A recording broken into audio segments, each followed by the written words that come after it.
Breaking news coming in at the moment, and this is in regard to One Nation, One poll. And the news that we are getting in at the moment, the cabinet has cleared the One Election, One Nation, the big move towards One Nation, One poll. The breaking news that's coming in at the moment with that nod from the cabinet that has been given to the Kovind panel report. Do remember the panel report was submitted, and this is the breaking news that we are getting in regard to One Nation, One poll, and this is breaking news coming in at the moment. This is to be implemented within the Modi 3.0. That is what Home Minister Amit Shah had said on the day of the 100 days of the Modi 3.0 government. Do remember the Home Minister had said that One Nation, One election will be implemented within the next 5 years, and that is before the completion of the tenure of Modi 3.0. This was said at the ceremony of the NDA government completing 100 days of assuming office in the Modi 3.0 government. And now the government plans to implement this One Nation, One poll within the tenure of this government, is what Amit Shah had gone on to say. Do remember this was also in the speech of the Independence Day function of the Prime Minister, making it a compelling case for One Nation, One election, emphasizing that frequent elections are slowing down the country's development. So the nation has to come forward for One Nation, One election, with the Modi government there urging during the speech that was made during Independence Day from the Red Fort, encouraging political parties to support this initiative for the progress of the nation. So this is the Prime Minister calling for the unity in ensuring that the national resources are allocated for the common good. We have to come forward to realize the dream of One Nation, One election, is what the Prime Minister had said, reiterating the importance of collective responsibility. So now the nod, the cabinet nod that has been given to that, this proposal is a key element in the BJP's manifesto. A high-level panel chaired by the former President Ram Nath Kovind had recommended simultaneous elections for both the Lok Sabha and the state assemblies as the first step, with local body polls to follow within 100 days. The Law Commission on its part, expecting obviously to propose a synchronized polls across all three levels of government, the Lok Sabha, the state assemblies and the local bodies such as municipalities as well as panchayats, by 2029. They're also considering a provision for unity governments in case of hung houses or no confidence motion. So the Ram Nath Kovind panel has got the nod.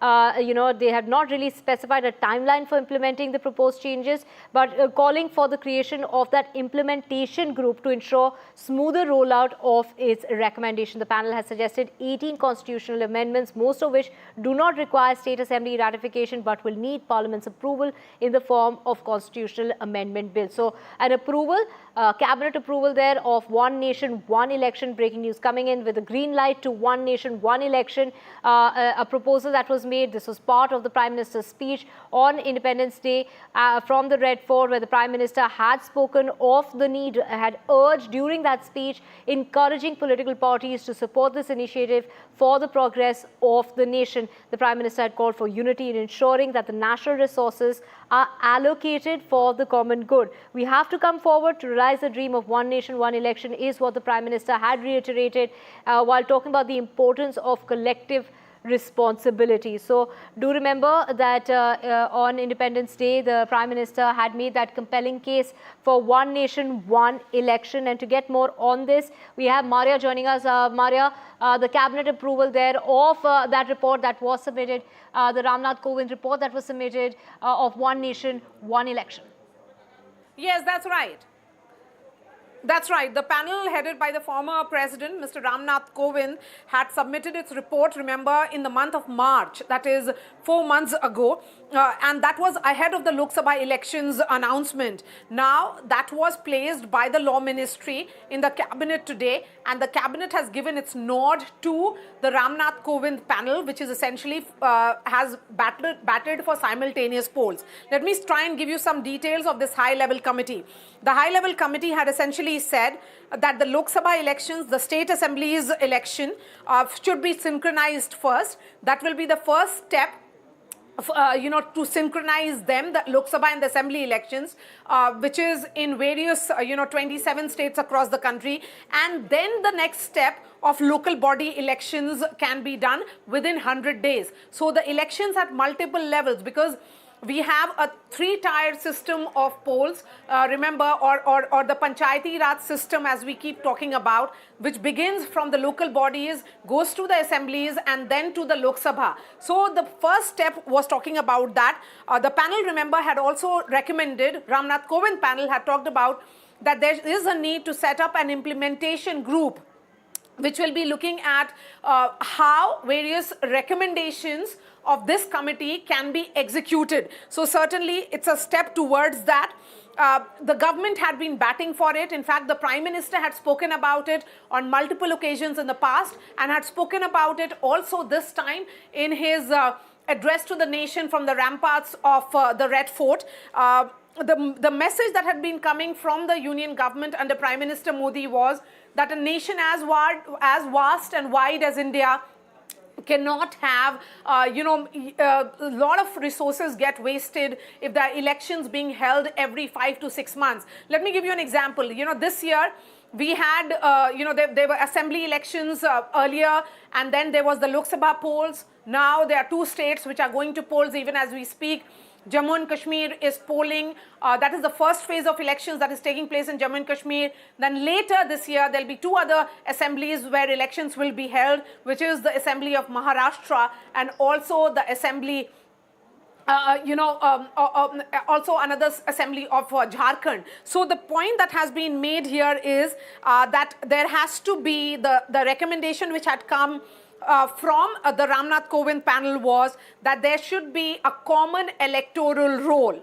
The voter IDs of the Election Commission of India, they should be preparing that common electoral roll in consultation with the election commissions which are there in various state assemblies. So it's very clear that the ECI, remember the Election Commission at the center is responsible for the Lok Sabha and the assembly polls, but as far as the municipalities or various local elections are concerned, be it the municipality elections or the panchayat elections, that is conducted or managed by the state election commissions. So one of the recommendations has been that there should be a common electoral roll and voter ID cards by the Election Commission, which combines the data which has been prepared by the State Election Commission along with the Election Commission of India.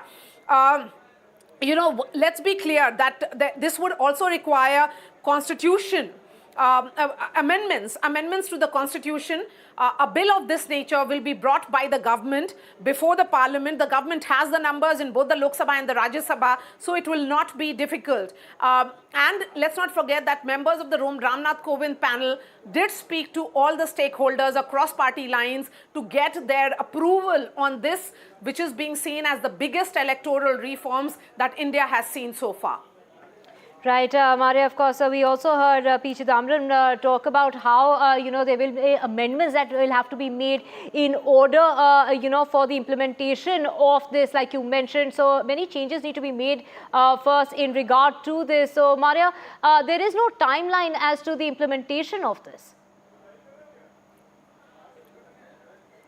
Just hold on to your thoughts. We have the first BJP reaction coming in now. Spokesperson of the BJP, Mr. Pradeep Bhandari, is joining us.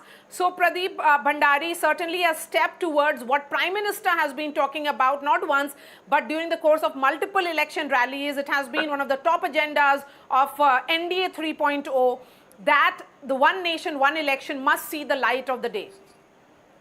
Absolutely, Maria, and this is also a befitting reply to all our critics who are looking at Modi 3.0 from a jaundiced point of view. This also tells you how, on all our core policy issues, this government is as strong as the 2.0 was and 1.0 is. The Prime Minister has been repeatedly speaking about electoral reforms and other core issues, whether it is UCC and Waqf. So this is a very historic electoral reform, and if we go back to the constitution, initial debates of the Indian constitution, you will find that this is how our initial constitutional makers had envisaged about it. So yes, this is in the right direction, and you will see the bill also being tabled in the parliament in the days to come, and the Prime Minister has given his commitment to reforms. And this tells you that Prime Minister's commitment to what he promises and announces does not shift based on any timeline or criticism of the Indian opposition. Yeah, let's not forget, I mean, just a reminder for our viewers, who all were part of this high-level committee. Of course, this entire committee was chaired by Ram Nath Kovind, the former President of India.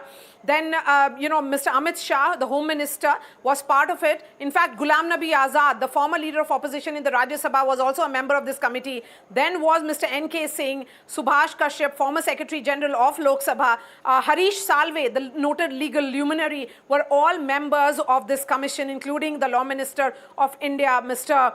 Arjun Ram Meghwal as well. So certainly a big step which has been taken by the government. Remember, one of the arguments has been that these frequent elections have been a burden on the exchequer, and it was an additional expenditure for the government. And what was needed at this time was that should be done away with, because it also leads to some kind of instability or uncertainty politically as well.